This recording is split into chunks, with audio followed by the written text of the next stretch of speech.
Good morning, dear students. Hope you all are fine and safe. In my earlier video, I have told you about the different states of matter, solids, liquids and gases.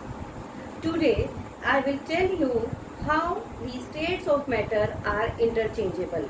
How one state of matter changes to another state of matter. So students, let's start.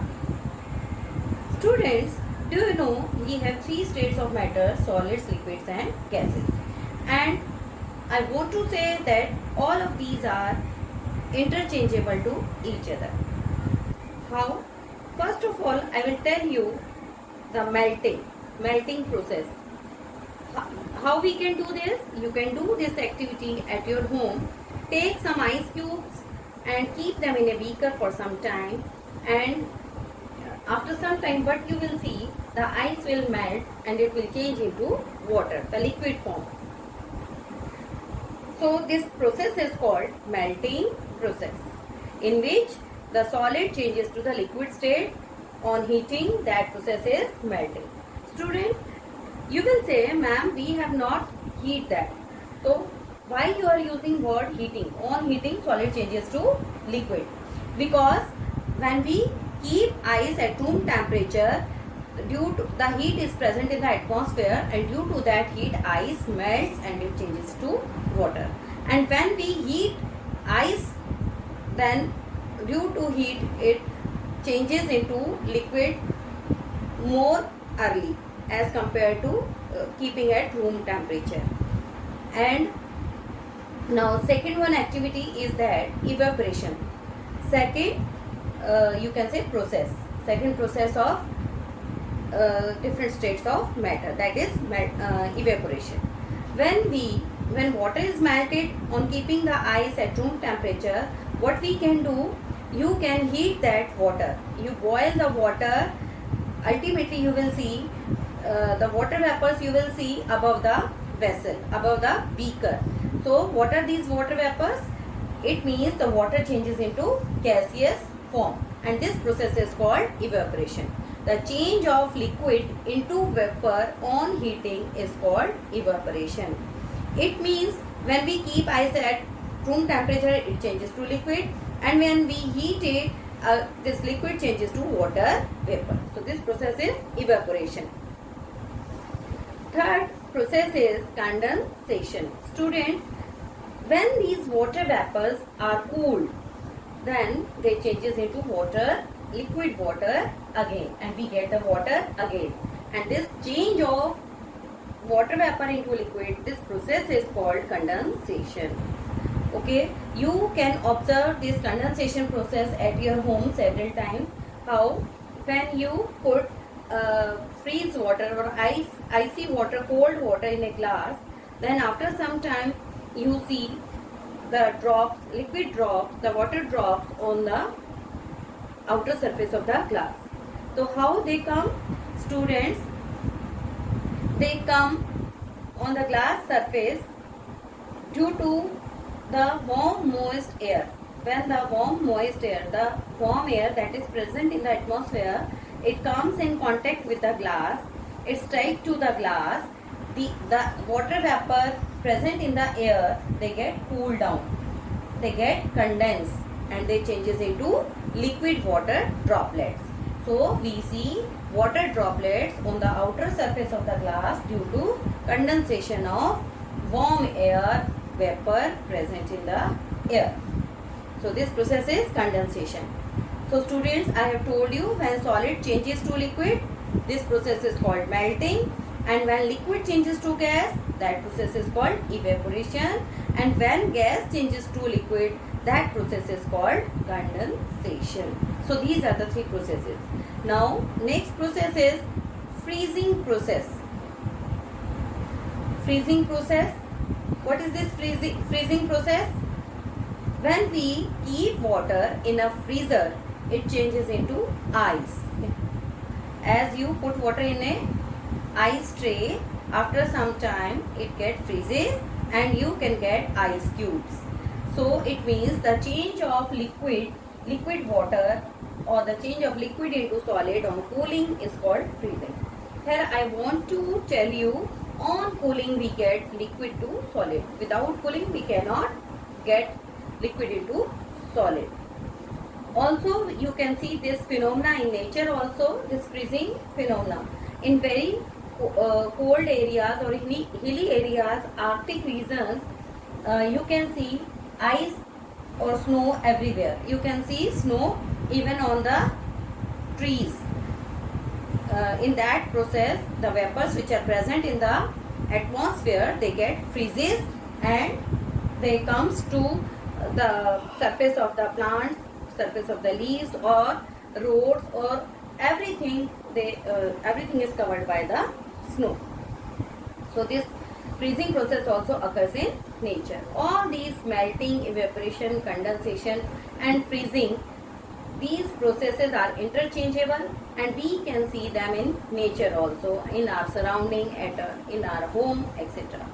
So here I want to show you the change of states which are interchangeable to each other. How? You can see this solid, this is ice, and this blue arrow shows that this ice changes to liquid on melting. Yani when ice melts, it changes to liquid. And this process is interchangeable also. When liquid is kept in the freezer, liquid freezes, it changes to solid. It means when water is kept in freezer, it changes to ice. So we can say solid to liquid by melting and freezing, both states are interchangeable. Now comes to liquid to gas. Liquid changes to gas when boiling. When we boil the liquid, then it changes to water vapor, and water vapor is a gas. And when these vapors are cooled down, then the water vapors condenses and again we get liquid. So it means liquid to gas, both are interchangeable. By boiling and by condensation, both processes get interchanged. Now comes to gas and solid. These two are also interchangeable. How? When the water vapors, they are cooled down, they get deposit, they changes to solid. I have told you the water vapor present in the atmosphere, when temperature is lower, then they get freezes in the form of solid. And also solid changes to gas on sublimation. How? Sublimation, students, I have told you earlier in clothes chapter that we used to keep naphthalene balls in the woolen clothes which protect them from the moth. How? We know naphthalene balls, they are volatile. They changes into the liquid, vapors on after some time, and these vapors, their smell, their fragrance, that remain in the box within the clothes, due to which the moth, silverfish and other insects, they can't attack on the clothes and our clothes remain safe. So that is the sublimation process. Sublimation process means in the process in which solid directly changes to vapor form without changing into liquid, means solid changes to gas. That process is called sublimation. Here I also want to give you an example of camphor. Camphor is you used during worshipping God. Worship. It means in the temples also we use it. Also it has some medicinal property. Camphor with coconut oil is very good for our skin.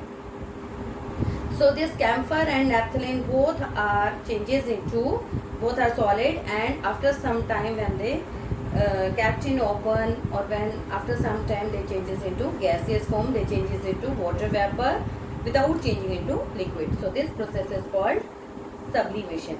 Here I want to show you the process, some experimental process that is done in the lab.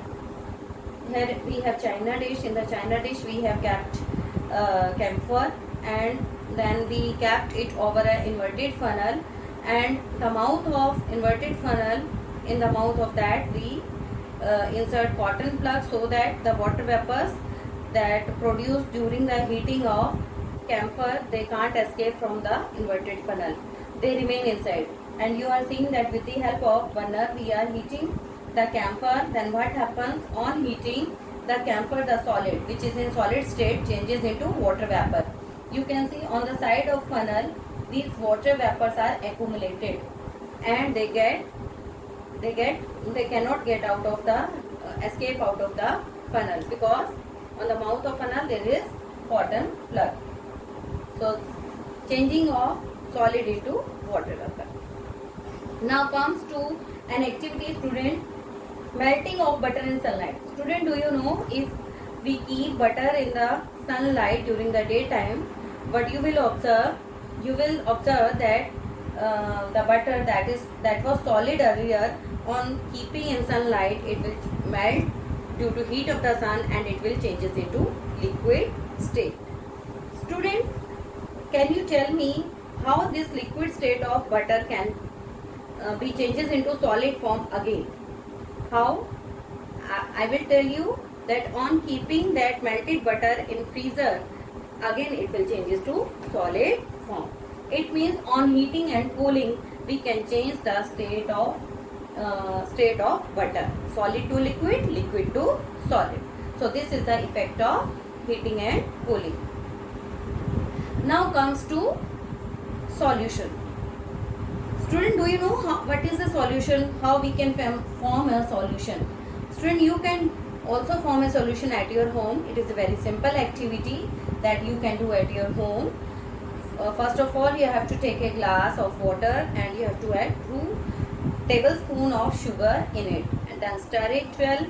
What will you see after some time? You will see that you will not able to see sugar in the water. So where that sugar goes, that sugar has dissolved in water. So now the solution which is formed, this sugar solution, this is known as solution, and it is a homogeneous solution, because here we can't see the sugar molecules in the water. So here this water is known as solvent, and the sugar that is solid which we added in the water, that is solute, and after mixing of solute and solvent we get solution.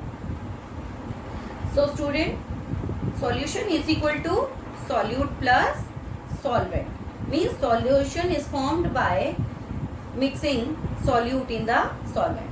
So solute gets dissolved, the substance which gets dissolved, and solvent is the liquid that dissolves the solute in it. So what are the qualities of the solutions?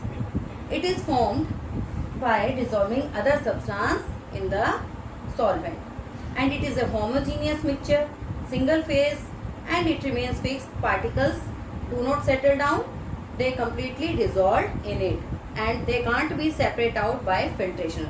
Students, if you have made sugar solution, then you can't filter the sugar from the sugar solution, because it gets totally mixed in the water. So you can't get the sugar back after filtration. So this solution is a true solution, homogeneous mixture. Now there are some substances, other substances also, which we will dissolve in water. So we take this chalk powder, we will add this chalk powder in water and we will stir it well. After some time we will get some milky solution. Keeping it undisturbed for some time, after some time what we will see that chalk powder will settle down at the bottom of the beaker, and above that water is present. It means chalk will not dissolve in water. Chalk is insoluble in water. So there are some substances which do not dissolve in water, they are called insoluble substances. So chalk is an insoluble solute, it doesn't dissolve in water. So there are some other substances also which do not dissolve in the water. These are chalk, sand, wood, stone and clay. So these are some substances which do not dissolve in the water.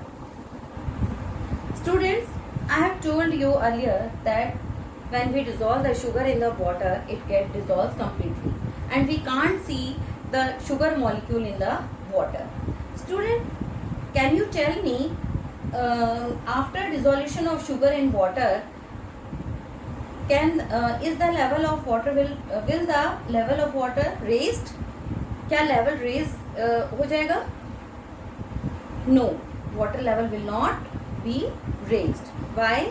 Because the sugar molecules, they will go in between the space present between the water molecule. Student, I have told you in my earlier video that liquid molecules have some space present in them. So the space which is present between the liquid water, the sugar molecule will go in that space and will occupy that space. That extra space is occupied by sugar molecule. So the level of water will not be raised because sugar molecule occupy that extra space which is present in water. So the level will remain the same. So students, with this I end up my video. Thanks for watching the video. Have a good day, students.